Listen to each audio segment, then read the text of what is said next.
Hey everyone, it's Jim T. Graham with RCGroups, and I don't know why I always raise my voice at the beginning of a podcast. Jason Cole, what's going on? Hi, what's happening? So this is a twofer for Thursday. We just talked about the F3K World Championship in Hungary that Jason Cole attended, competed in, and won. He won all the classes. He beat all the countries. That's not true. That's not true. No. But he did give a great description. So go over to, first of all, let me act like a real YouTuber. Hit subscribe, hit like, and then go look at our videos and tell all your friends and help grow this hobby. Because I believe, by the way, Jason, I was engaged in a thread where there's a feeling afoot that the hobby is bouncing back.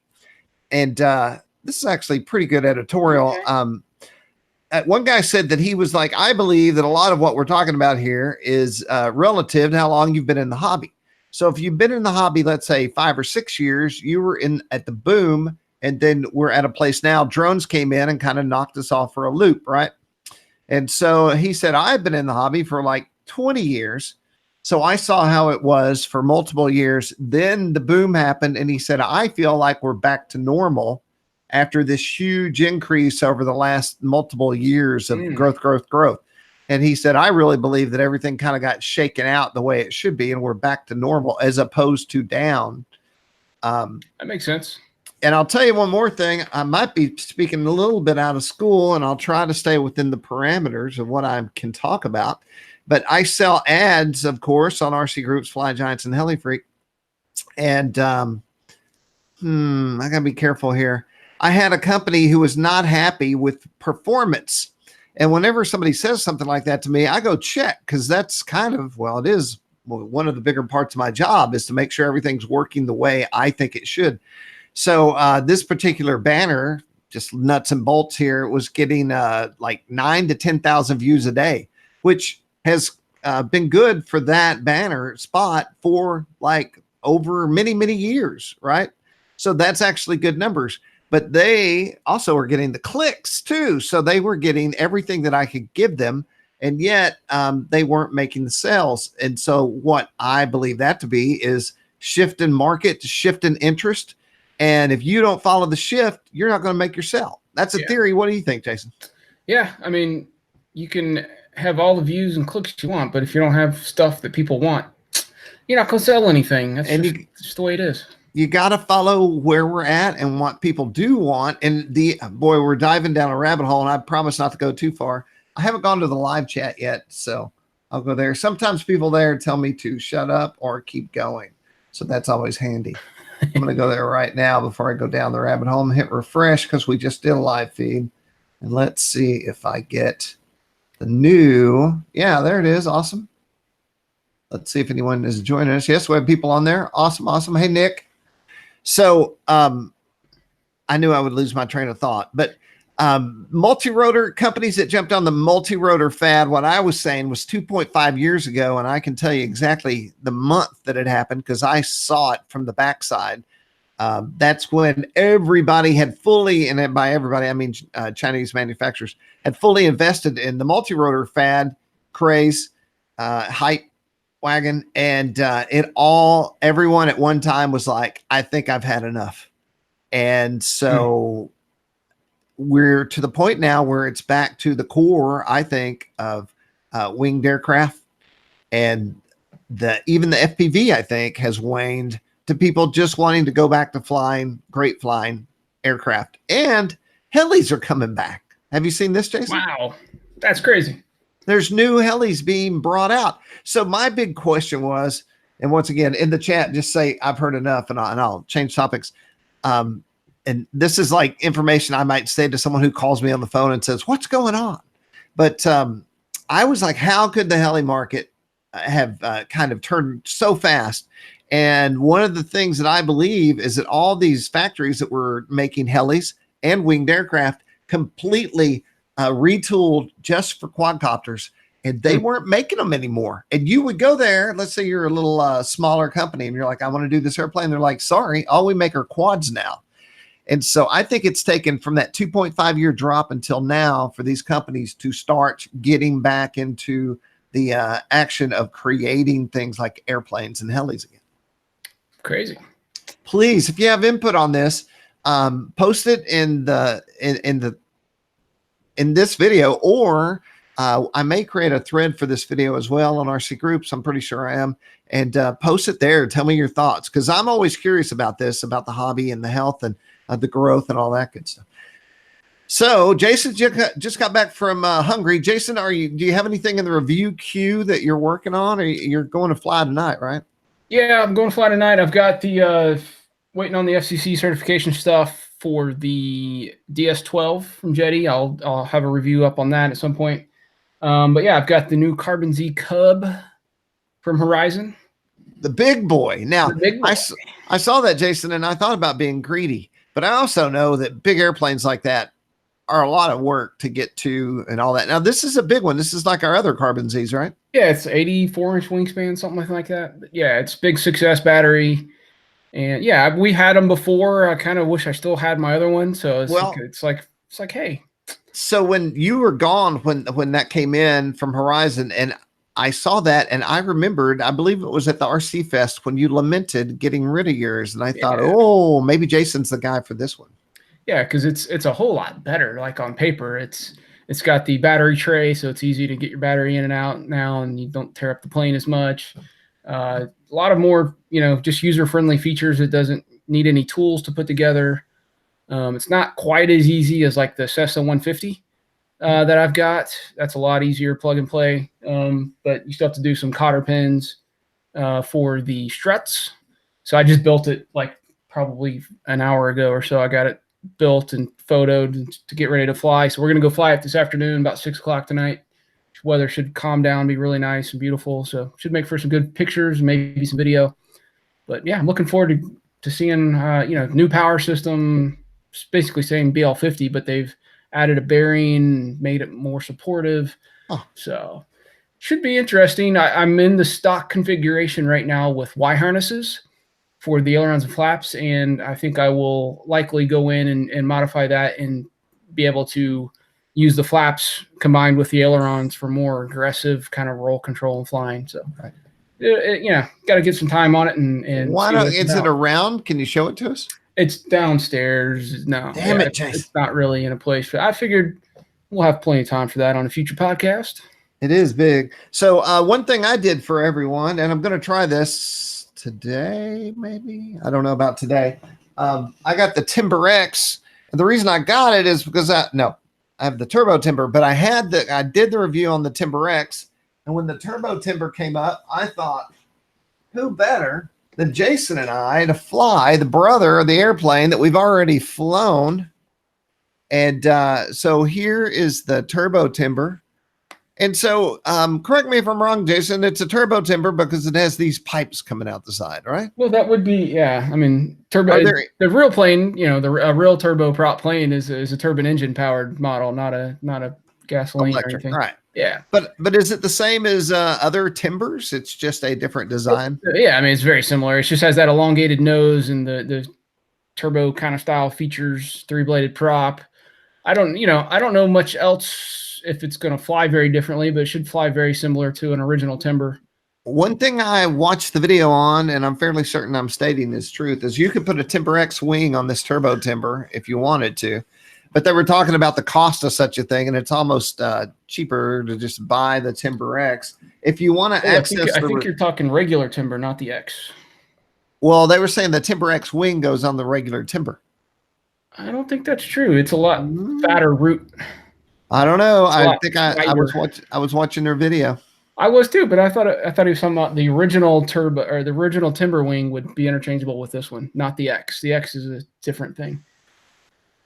I could be wrong, but I'm like 95% sure. I'm going to research it, and if you know the answer, post down below. Then we'll know, because we can't go look right now. You won't know until you know. The other thing I do know is that the ailerons each have their own input, as do each flap. Nice. So that's interesting. I went on the Horizon site. It'll be in my review. I found an SPM file just for this bird. I downloaded that onto my SD card of my trusty DX9 and put that on. I'm fairly certain everything's ready. We're going to fly this on Monday. I was going to plug this in so we can watch the flaps work and all that good stuff. But I'm a little reluctant because of my veins in my arms and my crotch is so near the prop. So maybe I won't do this on this. I do have a Scout sitting here, so I will plug that in because I want you to see the pro tip right there before you go any further. I always set up a throttle cut switch on my Spectrum transmitter, so the throttle, even if I bump the stick by accident, will never come on unless that switch is in the off position, and then you move the throttle. So it's great when you're setting up, playing with settings, or trying to work on something, especially indoors. You don't want to have an accidental prop powered up. So throttle cut, use it. It's a feature. Here's a side story. The first plane I ever built was the Piggy 3D, which I've got one sitting in the back. It's just not done yet. And Mr. Green gave that to me. And I had never flown. I'd only flown Glow until that very moment. And so I had it set up. It was done, and I was going to bind the radio. And that thing went full throttle, went across a 12-seater dining room table, took off, and then put a giant hole in the wall across the room. So I literally flew it through the living room and poked a hole in it. Wow. And I will say this, I didn't test it, but when I have downloaded SPM files from Horizon, they do have the cutoff switch on there automatically. Nice. So I will check that out because last time I did that, I was surprised. So you can see here the flaps. And check this out, man, how the servos are recessed in the wing. You can't even see them. Very cool. Now, maybe it's different on the top. Nope. They're all hidden. There's some nice nav lights on here. And the tail is as you would think. I'm running all stock setup. I haven't altered anything. All I have to do is eyeball it and make sure everything's level. And usually it is. Your battery bay is in the bottom. That's the one thing I don't like. And the only hard part about putting this together is this little piece right here, trying to figure out the best way to get it connected. It was a booger bear. It really hung me up. And I did take a photo. What did I do? I undid one screw here, and then I slid it open. The same system on the X? Yeah. Yeah. So I undid one screw, and then I slid it open for one side to hook. So it hooks in a channel, and it will pop off super easy. Yeah. And I couldn't make that work. So then I undid the screw, and that way it was loose. And then I got it together. But it took me a couple of tries to figure out how to make it work. You know, I was watching a thread the other day where people were really not being nice, and they were complaining about foam airplanes. And I come from the world of balsa, man. There were no great foam airplanes when I started out. Yeah. I have zero qualms with the foam airplane. Yeah. Well, it's one of those, I don't know if it's like a mental thing where you have to put down other things to make yourself feel better about the things you enjoy. You know what I mean? Yeah. Like if it's that, because there's no reason to say foam airplanes are crap. I mean, it might be crap for your personal opinion, but it doesn't mean they're generally bad. Like people love them. There's a reason that it's a huge market. So they fly well. And if the repair is different, either you go buying the part from Horizon, which is a great thing about Horizon, or you can glue it back together. Yeah. If it's not for you, it's not for you, but there's no reason to put them down. And they fly great. They could not fly any better. And so now we'll go to the Scout. These both, now they sent me two, well, yeah, I have 2 3-cell 2200s. I'll show them to you. Right here. This is the new safe battery. And a few things to talk about the Scout. First of all, I wasn't sure what was going to be in the box. And so let me put this transmitter here. And I opened the box up, and I did an unboxing on this. Unfortunately, I did not record it. I thought I did. And then I realized that I only took a photo of me doing it. Can I just say first, I was thinking about your battery there, how batteries have changed. Like, remember when LiPos first came out, there was no balanced plug. It was 2 leads, right? Positive, negative. There was no balancing cells. And then we got balancers. And now there's another wire coming out of that going to the center pin of the main plug. Yeah, for the smart port stuff. I'm just like, man, this stuff keeps changing and progressing and hopefully getting safer and better. Let me talk and you can see it right there. Yeah, I did notice that. So when I opened this box, this is for a beginner, of course. And we all, if you've been in the hobby long enough, have flown an airplane like this. I've flown 2 different types of airplanes like this.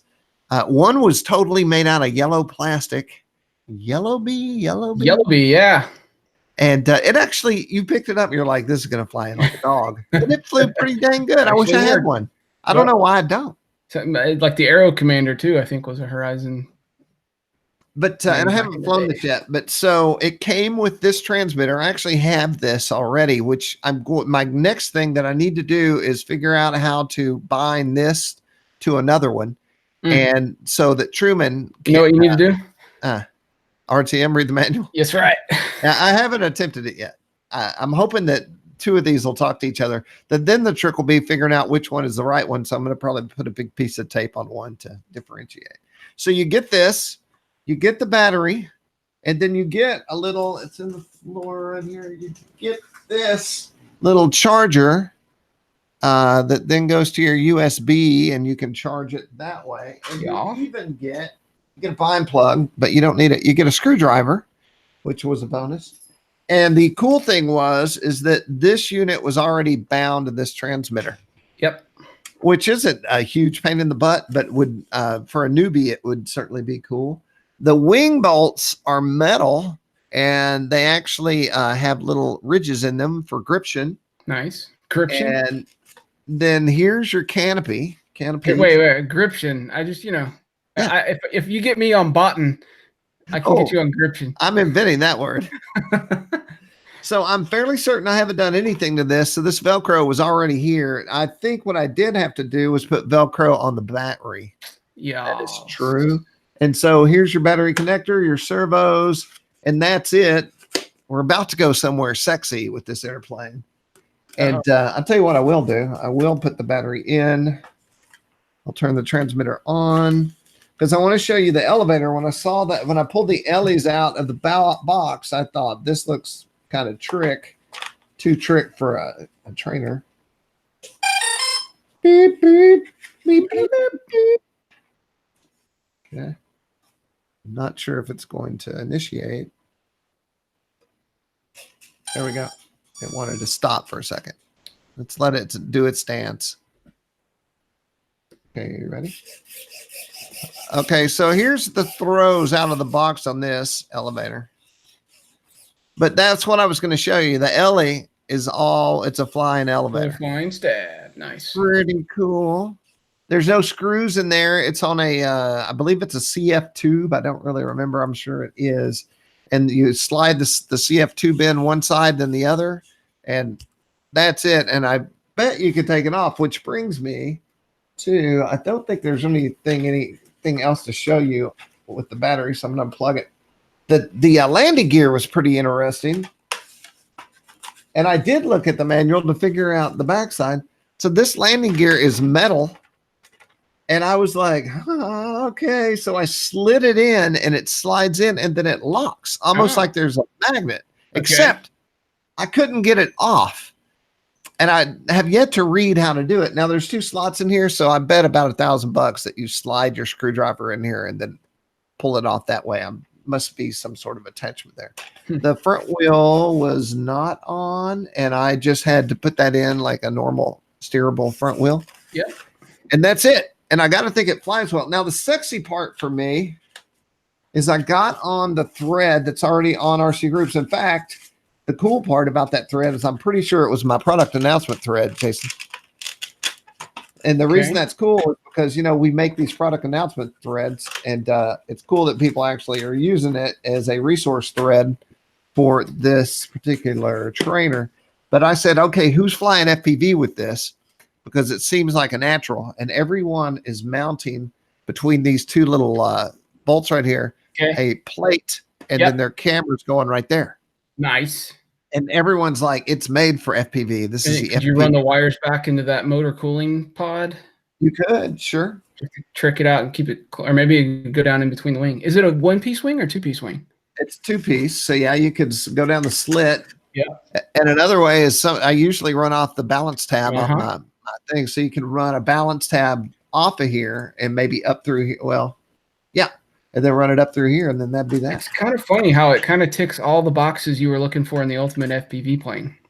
Right? I gave up, right? And so I'm not going to get excited. So basically, what Jason's talking about is I safe wanted mode and do touch and goes and all that stuff. yeah, I wanted to be able to land. That was my primary thing. At our field, we have asphalt. And I thought I want to land in the goggles, take off in the goggles. It's got a pusher, so I'm not going to break that when I'm landing. I'm curious to see how big a throws I can put on this and make it do something. Yeah. We'll find that out after Truman flies it. Now, we'll see about Truman. He has been on a flight sim most of his life, but his main favorite thing on real flight is crashing. He's actually said, I love to crash airplanes on this. Yeah, it's just like the simulator. So we're going to fly it and get it going and do our whole deal. Then we'll get Truman to fly it. And then totally separate on my own, I'll maybe this will be my Nashbro FPV plane or something. Nice. But pretty cool and definitely awesome. Oh, you know what I didn't mention is, and I don't think I'm going to use them, but the Turbo Timber came with floats and everything needed to put floats on it. How cool is that? That'll be the first airplane I've ever had with floats. Yeah, man. So that's that. That's the airplanes that we have that we're about to go fly. Let's go to the live chat. Steve Wattenberg, Victor Shamulus, talking about his DX9 voice control and many more. Let's go do this. We'll jump over to RCGroups and we'll look at some key stories that I find exciting. Yes, yes. Presenting to everyone. So this is RCGroups, of course, and I'm going to go to the news section. And E-Flight Apprentice. You know, I didn't get this email today, Jason. I don't know. I don't know that it was an email. Capable trainer plane, the E-Flight Apprentice. How is this different than the one that's already out? It's bigger, maybe. Well, the 1.5 meter. First one was smaller. So this just came out from Horizon, always bringing out good stuff. I actually got an email from this guy this morning. And so, hey, I want to say to you, do you have a story that you want to make a feature? Do you think it's something that people want to see? Does it have photos? Does it have more than 8 words? People have asked me to feature stories that only had 1 sentence in it, and that's not really a thing. But this guy made this great post and posted all these photos, and I'm like, hey, man, let me make a feature out of this guy. Yeah. So that's in our boat section, which is interesting because the boat section, you don't think about it too often if you're not into boats, but the guys that are over there are pretty rabid about the whole thing. Then we also have this. We're looking for your favorite features on RCGroups. This is more of sort of a update for Jason and I. I'm creating a doc, and Jason and I are working together on features on the site and just kind of corralling everything up that we know about everything that the site has to offer. And so what Jason said is I bet the users have some things they like that we won't even think of. Yeah. This is very interesting. We did not go to the XFC this year, but Flight Reviews is a YouTube channel. And I actually know the guys that are doing this, and they put together a bunch of videos. Jason and I, and predating Jason, I used to go to the XFC by myself, and it was 8 hours in the sun, never stopping shooting video of, you know how painted it is. A lot of flights to record. But to shoot our videos at the field for 3 or 4 airplanes, and you're like, you're bending all the way up. It's like yoga with a camera. All day long. And then these guys went out, and I thought, A, everyone wants to see it, and B, they deserve to get a light shined on their hard work. This was my big news. Jay Stucia went to the XFC, and he came back with 2 titles, actually. Okay. Let's see.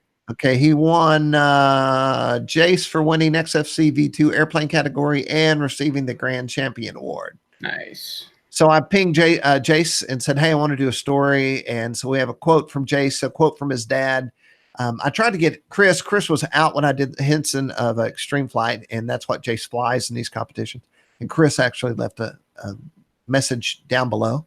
And so we have photos. We have all the gear that he used. And we also had some of those flight reviews, videos of his flights. We have Jace talking about to Jason and I about how he trains using real flight, which I thought people might enjoy. And that's on RC Groups and flyinggiants.com. So you can check that out there. Here's another boat story that I featured. Futaba is still having that sale. So if you're into Futaba, you can go do that. Did you see these, Jason? Yeah, they had them at the Horizon. Oh, yeah, yeah. These are little tiny, so they look like something expensive, but they're really small jet boats. Really cool. And kids were having a blast with them at that event. Yeah, that if you had somewhere to drive them, they would be awesome. Also, this is pretty smoking, don't you think? Always sexy. Yeah, yeah. Safety is sexy, but so is an F-16. Oh, it's a little. I don't think I realized it was a little one. Mm-hmm. So there is a lot of new stuff. Jace just got in the 33-inch Game Bird. He's currently he's not shipping yet. He's at Oshkosh.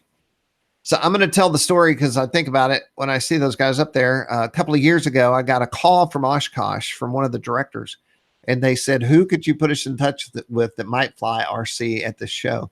And Jace was one of the people that I said, here, I'm going to give you some info. Then I called Jace, and then they went. And I believe this is their second or third year that they brought a whole crew of RC people that they feature in the evenings to fly at Oshkosh. I hate we're not there, Jason. Do you feel like you're missing it?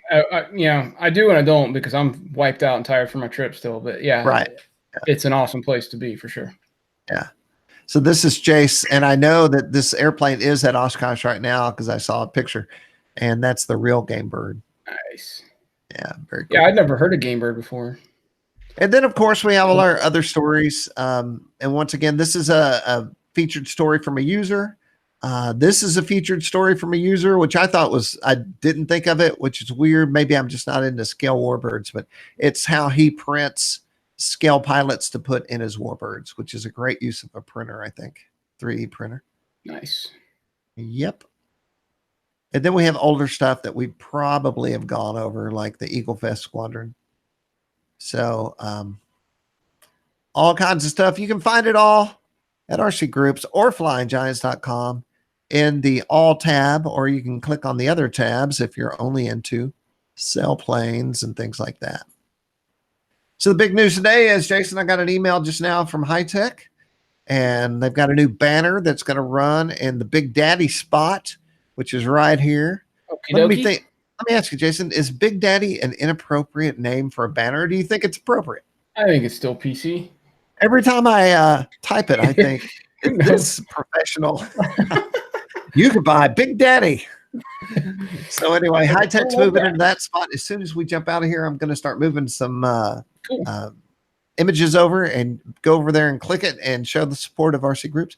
And High Tech, let's go to the live chat before we're out of here. Do you have anything to say, Jason? I think I've said it. Yeah. Victor says that safe is boring. Steve Wattenberg says 5 out of 4 people are not good at math. That's a true story. And let's see, I got one more here. Bilbo Baggins said, I got your email. Do you still want to hang out last week? So lots of good posts. I made all those. That's all off the top of my head, Jason. No one really said that. I was like, I haven't seen the chat in a while, I guess. Yeah.